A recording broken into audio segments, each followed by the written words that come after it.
정말 생각만 해도 숨이 막혀 맘에 떠올리면 가슴이 뛰어 오늘도 주님 만나니까 두근두근 설레는 맘으로 정말 생각만 해도 웃음이 나 맘에 떠올리면 기쁨이 넘쳐 오늘도 주님 만나니까 두근두근 설레는 맘으로 이것이 주님이 향하는 내 진짜 사랑 내가 주께 드리는 가장 좋은 것 함께 외쳐봐요 정말로 주님을 사랑해요 정말로 주님을 찬양해요 온 맘 다해 주님을 기뻐해요 마음으로 주님을 예배해 정말로 주님을 사랑해요 정말로 주님을 찬양해요 온 맘 다해 주님을 기뻐해요 마음으로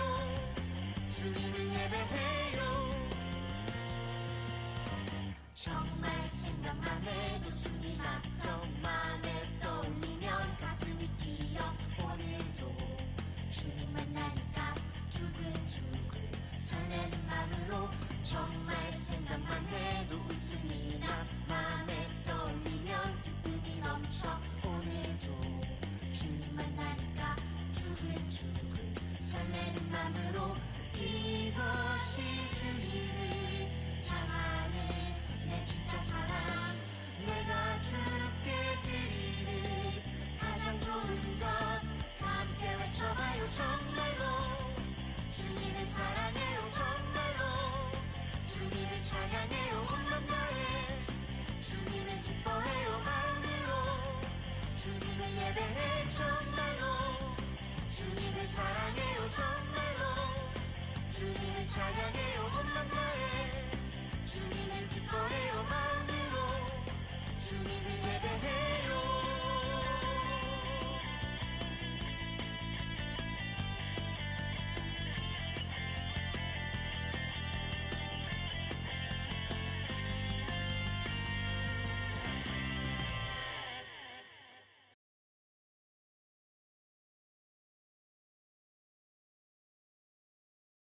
(2020년 8월 9일) 아동부 예배를 시작하겠습니다. 다 같이 기쁨으로 찬양해요.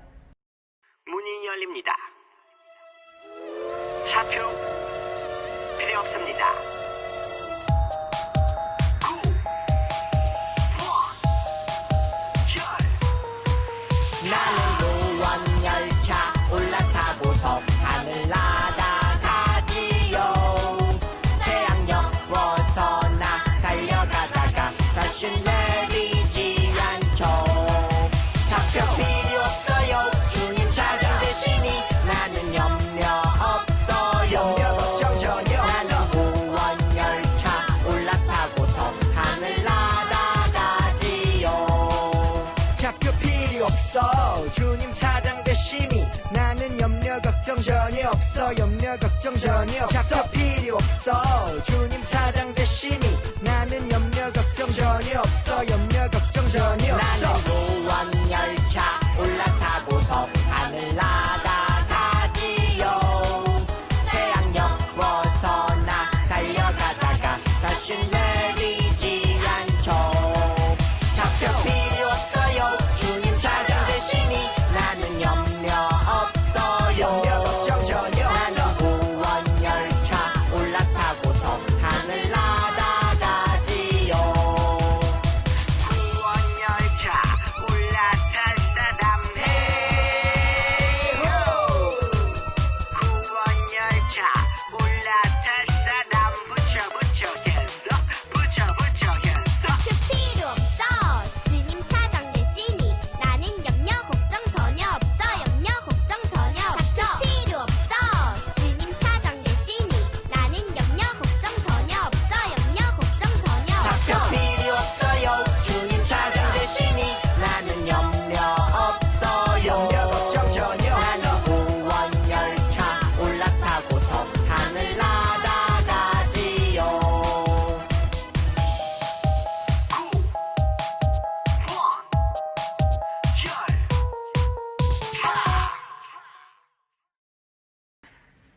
사도신경으로 우리의 신앙을 고백하도록 하겠습니다. 나는 전능하신 아버지 하나님 천지의 창조주를 믿습니다. 나는 그의 유일하신 아들 우리 주 예수 그리스도를 믿습니다. 그는 성령으로 잉태되어 동정녀 마리아에게서 나시고 본디오 빌라도에게 고난을 받아 십자가에 못 박혀 죽으시고 장사된 지 사흘 만에 죽은 자 가운데서 다시 살아나셨으며 하늘에 오르시어 전능하신 아버지 하나님 우편에 앉아 계시다가 거기로부터 살아있는 자와 죽은 자를 심판하러 오십니다. 나는 성령을 믿으며 거룩한 공교회와 성도의 교제와 죄를 용서받는 것과 몸의 부활과 영생을 믿습니다. 아멘. 오케이, 컷! 다 함께 나는 예배자입니다. 찬양하겠습니다.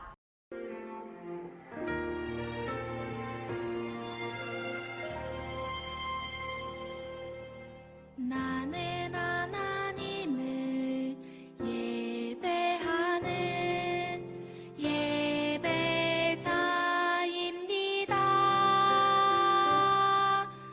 내가 서 있는 곳 어디서나 하나님을 예배합니다.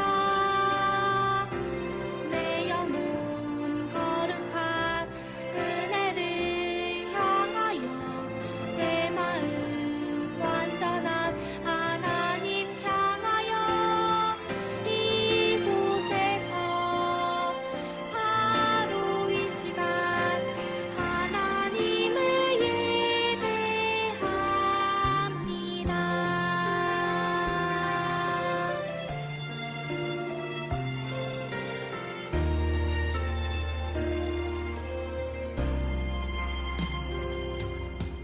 나는 하나님을 예배하는 예배자입니다. 내가 서 있는 곳 어디서나 하나님을 예배합니다. 내 영혼 거룩한 은혜를 향하여 내 마음 완전한 하나님 향하여 이곳에서 바로 이 시간 하나님을 예배합니다.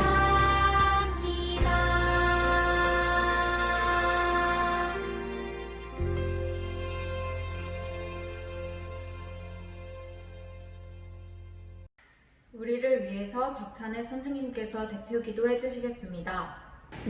하나님 아버지, 오늘도 거룩한 주일 우리 이렇게 온라인 예배를 통해 예배 드릴 수 있도록 하여 주심에 감사드립니다.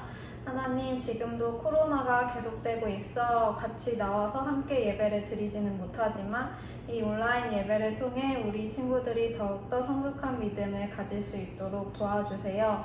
더욱더 이 어려운 상황 속에서도 늘 건강지켜주시고 함께하여 주세요. 감사드리며 예수님의 이름으로 기도드립니다. 아멘. 오늘 우리에게 주시는 하나님의 말씀은 마태복음 1장 18절에서 25절입니다. 제가 봉독하겠습니다. 예수 그리스도는 이렇게 태어나셨습니다. 예수님의 어머니인 마리아는 요셉과 약혼을 했는데 두 사람이 결혼도 하기 전에 성령에 의해서 마리아가 임신하게 된 사실이 밝혀졌습니다. 마리아의 남편 요셉은 의로운 사람이었습니다. 그는 마리아를 창피하게 만들고 싶지 않아서 조용히 파혼하려고 하였습니다. 요셉이 이 일을 생각하고 있을 때 꿈에 주의 천사가 나타났습니다. 천사는 요셉에게 이렇게 말했습니다. 다윗의 자손 요셉아, 마리아를 아내로 삼는 것을 두려워하지 마라. 마리아가 아기를 가진 것은 성령께서 하신 일이다. 마리아가 아들을 낳을 것인데 이름을 예수라고 하여라. 그가 자기의 백성을 죄에서 구원해낼 것이다. 이렇게 하여 주께서 예언자를 통해서 예언하신 말씀이 이루어졌습니다. 보라, 처녀가 임신하여 아들을 낳을 것이며 사람들이 그의 이름을 임마누엘이라고 부를 것이다. 임마누엘은 우리와 함께 계시는 하나님이라는 뜻입니다. 요셉은 잠에서 깬 후 주의 천사가 명령한 대로 했습니다. 요셉은 마리아와 결혼하였습니다. 그러나 마리아가 아들을 낳을 때까지 요셉은 잠자리를 같이 하지 않았습니다. 그리고 아들을 낳자 이름을 예수라고 불렀습니다. 아멘. 우광훈 목사님께서 사람으로 오신 예수님이라는 제목으로 하나님의 말씀을 전해주시겠습니다. 그 인류 역사를 보면은 자기를 신이라고 주장한 사람들이 굉장히 많았습니다. 그 중에서 대표적인 사람 3명을 제가 한번 예를 들어 볼게요. 첫 번째로 파라오, 성경에서는 바로 왕이라고 그렇게 나와 있죠. 파라오가 있었습니다. 이 파라오는 고대 이집트, 아주 지금부터 한 몇천 년 전에 그 이집트에 살고 있던 그런 사람들은 굉장히 많은 신이 있다고 믿었어요. 근데 그 중에서 가장 힘이 세고 강력한 신이 태양신이다라고 생각을 했는데, 그 파라오는 바로 이 태양신의 아들이다라고 주장을 했고, 그리고 그 고대 이집트 사람들은 그 말을 당연한 것처럼 생각을 하고 그 파라오가 다스리는 대로 그렇게 살았었습니다. 첫 번째, 파라오가 이렇게 자신을 신이라고 주장을 했고요. 두 번째 인물은 도미티아누스라는 그런 로마의 황제가 있습니다. 이 도미티아누스는 로마의 11번째 황제였는데, 그러니까 많은 로마의 황제가 자기를 신이다라고 말을 했는데, 근데 그 중에서도 가장 자기가 신이다라고 하는 그런 주장을 강력하게 말한 황제가 도미티아누스라는 황제였었습니다. 그래서 자기에게 절하지 않고 자기를 신이라고 여기지 않는 사람들을 잔인하게 벌하고 감옥에 가두고, 심지어는 그 사람들을 죽이기까지 했던 그런 황제였어요. 그런데 이제 우리 기독교인들 같은 경우에는 10계명 중에 너희는 나 외에 다른 신을 두지 말라라고 하면서 다른 우상들에게 절하지 말라, 이런 계명이 있죠. 그래서 기독교인들은 하나님의 10계명을 잘 지키기 위해서 그 거부를 했어요. 그러니까 이 황제가 화가 나서 굉장히 많은 그리스도인들, 예수님을 믿는 사람들을 잔인하게 죽였었습니다. 자, 이것이 이제 이 도미티아누스가 자기를 신이라고 주장한 두 번째 인물이고요. 세 번째 예로 들 인물은 그 프랑스의 루이 14세라는 황제가 있었어요. 이 루이 14세는 그 근대 프랑스에서 가장 강력한 왕권을 가졌다라고 그렇게 역사가들이 이야기하는 그런 왕이거든요. 그래서 이 왕의 별명은 이제 태양왕이라는 그런 별명으로도 많이 알려져 있고요. 지금도 프랑스에 가보면은 베르사유의 궁전이라고 굉장히 화려한 궁전이 있거든요. 그러니까 자기의 위세를 과시하기 위해서 그것을 이제 완성하는 왕이 루이 14세예요. 이 루이 14세도 자기를 신의 대리자, 하나님의 그런 대리자라고 스스로를 칭하면서 나는 곧 하나님과 같다라고 그렇게까지 말한 그런 왕이었었어요. 자, 이 중에서 그러면 여러분들이 한번 골라보시겠어요? 다음 3명의 인물, 첫 번째 파라오, 두 번째 도미티아누스, 세 번째 루이 14세, 이 3명의 왕 중에서 진짜 신은 누구일까? 제가 3초 드릴게요. 한번 정답을 마음속으로 한번 생각해 보시고, 가능하신 분들은 입으로 한번 외쳐보세요. 자, 정답 몇 번? 네. 네, 정답은요, 없어요. 여러분, 신의 특징 중에 하나가 뭐예요? 죽으면 안 되죠. 신이 죽으면은 그게 무슨 신이에요? 신은 전능해야 되는데, 그렇죠? 신은 못하는 게 없어야 되는데, 자기 죽는 걸 막지 못하면은 그걸 누가 신이라 그래요. 그런데 지금 목사님이 예로 들어준 이 3명, 그러니까 파라오, 그리고 도미티아누스, 그리고 루이 14세, 모두 죽었어요. 죽음을 피하지 못했어요. 그래서 자기가 살아있을 때, 권력을 가졌을 때는 내가 신이다라고 이야기를 했지만 그 사람의 주장은 다 거짓말임이 판명이 났어요. 그러면은요, 근데 또 자기를 신이라고 주장한 사람이 또 있었어요. 그분은 바로 예수님이에요. 예수님도 살아계시면서 내가 하나님의 아들이다, 내가 메시아다, 내가 하나님의 독생자다, 뭐 이렇게 많이 주장을 하셨어요. 지금 그러면 이 주장만 보면은 그 파라오나 뭐 도미티아누스나 루이 14세는 다를 바가 없어요. 자, 그런데 여러분들, 그럼 예수님은 과연 신일까요, 아닐까요? 여러분들은 신이라고 믿죠. 그러니까 교회에 있는 것, 교회 다니는 거고 지금 이 시간에 이렇게 예배, 영상 예배를 드리고 있는 거예요. 예수님도 죽었잖아요. 십자가 못 박혀 죽으셨어요. 그런데 가장 결정적인 차이점이 뭐예요? 다시 살아나셨죠. 십자가에 달려서 죽으신 후 3일 만에 다시 부활하셨는데, 이것은 예수님께서 죽으시기 전에 사람들을 가르치시면서 내가 죽은 다음에 3일 만에 부활할 거야. 한 번뿐만 아니라 여러 번 그 사실을 반복했고 자기가 말한 대로 죽으신 다음에 부활하셨어요. 곧 언행일치, 말과 행동이 일치가 되었기 때문에 우리는 예수님이 신이다라고 믿는 거예요. 예수님은 신이에요. 자, 그런데 여러분들, 근데 좀 이상한 점이 있어요. 예수님은 그러면 어떻게 이 인간 세상에 나타나셨을까요? 우리가 뭐 우리나라 역사나 뭐 세계 역사를 보면은 신화라고 그래가지고 신들의 탄생에 대해서 많은 이야기를 하고 있는데, 뭐 우리나라 같은 경우에도 뭐 신라의 초대왕, 뭐 박혁거세 이런 왕은 어디서 태어났다고 아직 안 배웠나요? 근데 나중에 배울 거예요. 어디서 태어났냐고 옛날 뭐 삼국유사 같은 데 써 있는데, 그 알에서 태어났대요, 알에서. 사람이 파충류도 아닌데 어떻게 알에서 태어나요? 그죠? 근데 이제 그 사람이 그만큼 좀 신성하다, 다른 사람들과 다르다라는 것을 보여주기 위해서 그렇게 이제 사람들이 이렇게 상상력을 발휘해가지고 쓴 거예요. 뭐 그렇게 알에서 태어났다거나 아니면 하늘에서 뚝 떨어졌나요? 아니죠.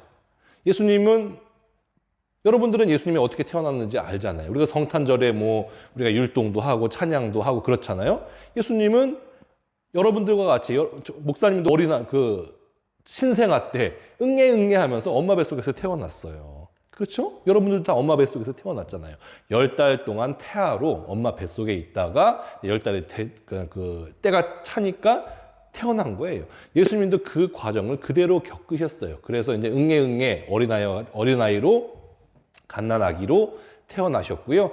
그리고 여러분들과 같은 그런 어린 시절들을 보내셨고요. 그리고 청년들, 20대의 청년 시절을 보내시면서 예수님은 이제 목 쓰셨거든요. 그 힘든 육체 노동을 하면서 이 가족들을 벌어 먹이시는 그런 일들을 하셨고, 이제 30살이 되자 이제 본격적으로 이제 온 유대 지역 그리고 이방 지역까지 다니시면서 하나님의 말씀을 가르치고, 그리고 내가 하나님이다, 내가 메시아다라는 것을 알려주시고, 또 하나님의 나라에 대해서 사람들에게 가르쳐 주시고, 또 병자도 고쳐주시고 하는 그런 일들을 행하시게 된 것이죠.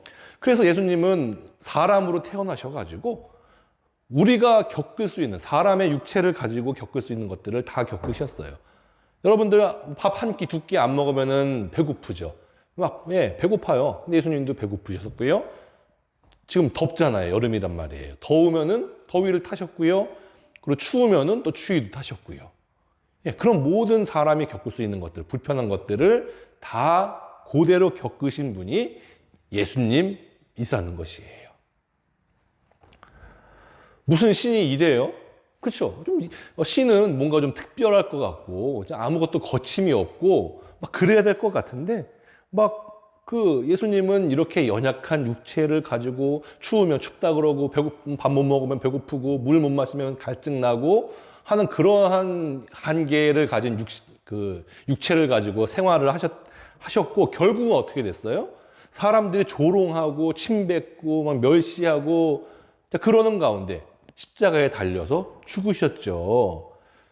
왜 도대체 자기가 신이라고 주장하는 사람이 그렇게 파라오나 아까 말했던 그런 로마 황제, 도미티아누스나 루이 14세와 같이 강력한 권력을 가지고 사람들을 자기를 믿고 따라오게 하지 않았을까요?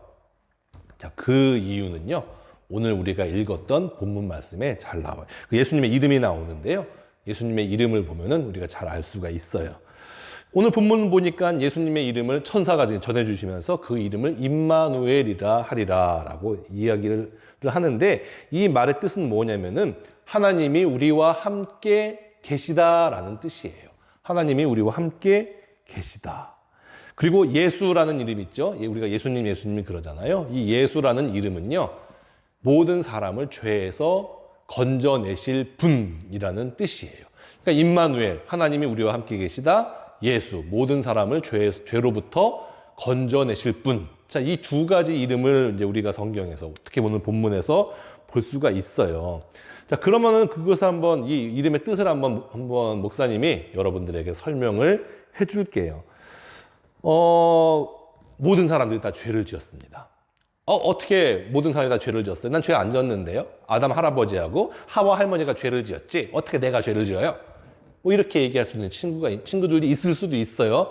근데 여러분들 항상 하나님은요, 성경에서 대표를 통해서 보세요. 그 대표가 잘하면은 그 사람을 대표로 뽑은 그 사람들도 다 복을 받는 거고, 대표가 못하면은 그 잘못한 것들도 그대로 가져가게 되는 거예요.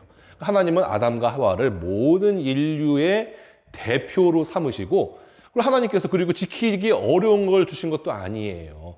그 모든 에덴 동산에 있는 것들 다 너희 마음대로 해라, 너희가 마음대로 누려라 라고 했지만, 이 선악과와 생명나무 열매만은 따먹지 말아라. 이것을 먹는 날에는 너희가 정령 죽을 것이다.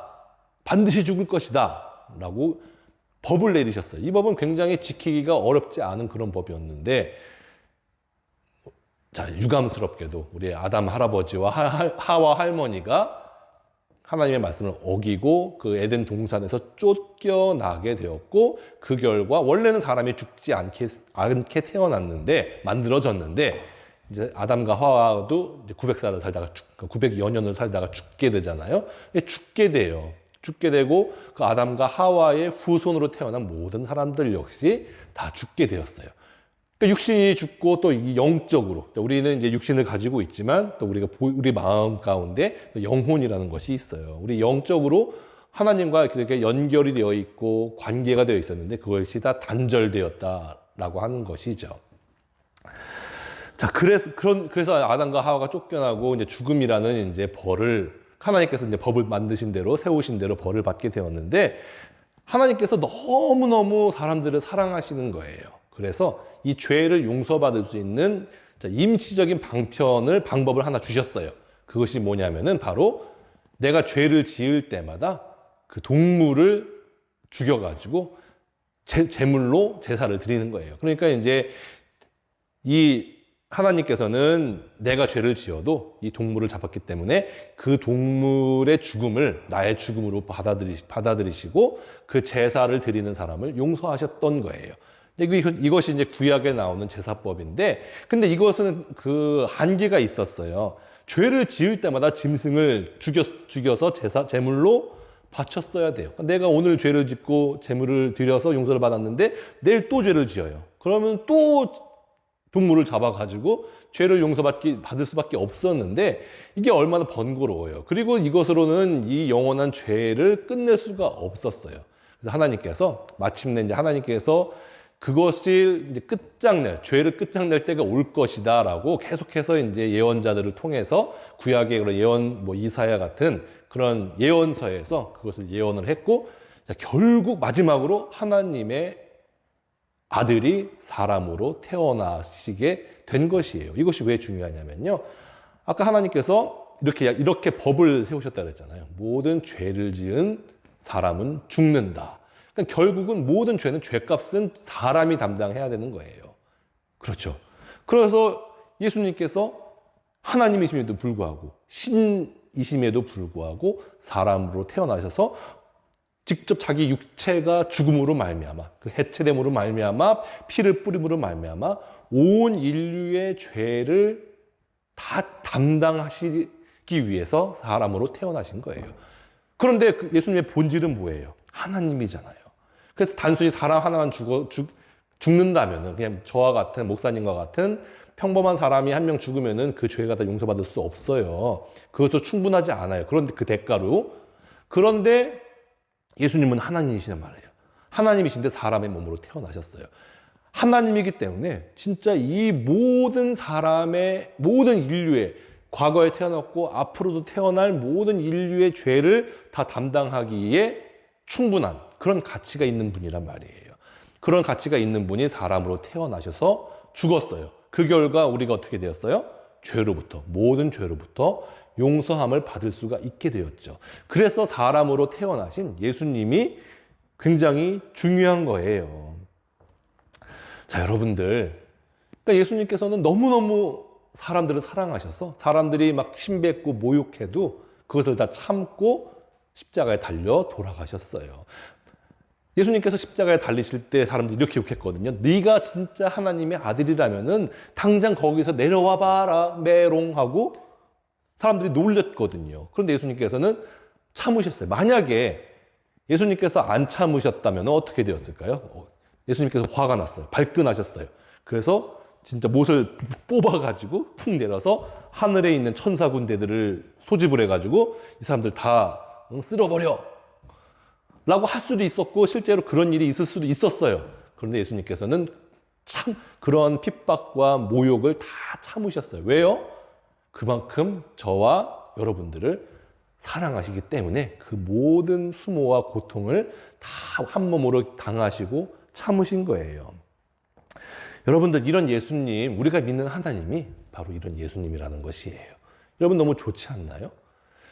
이것만 생각하면은 우리가 견디지 못할 게 뭐가 있어요? 우리가 투정 부릴 게 뭐가 있어요? 우리가 만족하지 못할 게 뭐가 있어요? 예수님께서 우리를 그렇게 사랑하시고 지금도 임마누엘, 저와 여러분들과 함께 계신, 하나님이 함께 계시는 거예요. 세상에 이렇게 큰 축복이 어디 있겠습니까? 그래서 우리는 하나님께 감사하는 거죠. 예수님께 감사하는 거예요. 그래서 우리가 예수님께 감사하는 표현으로서, 그 방법으로서 예수님께서 서로 사랑하여라 라고 하는 우리에게 그 명령을 주셨는데 그 명령을 우리가 지키는 거예요. 따르는 거예요. 우리가 말로는 예수님 사랑해요 라고 하지만 예수님께서 싫어하는 일을 하면 그 예수님 사랑하는 건가요? 아니죠.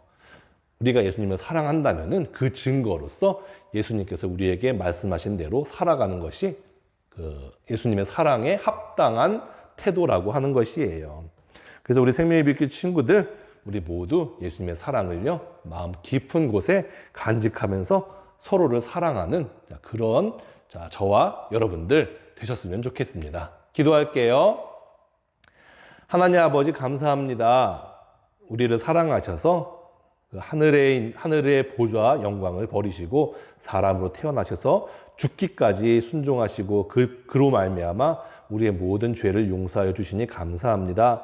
하나님, 우리가 예수님의 이 은혜를 잊지 않고 마음속 깊은 곳에 간직하게 하여 주시고 우리가 예수님을 사랑하는 그 증거로 예수님께서 우리에게 명하신 대로 살아갈 수 있게 도와주세요. 우리가 서로 사랑하여라 라고 예수님께서 말씀하셨는데 우리 마음 가운데 있는 모든 미움들 다 내려놓고 우리 친구들, 또 우리 부모님들, 또 우리 주위에 있는 모든 사람들을 사랑하면서 세상 사람들을 섬기는 그런 생명의 빛교회 친구들 될 수 있도록 도와주세요. 예수님의 이름으로 기도했습니다. 아멘. 다 함께 자리에서 일어나서 주기도문송 들으면서 예배를 마치도록 하겠습니다.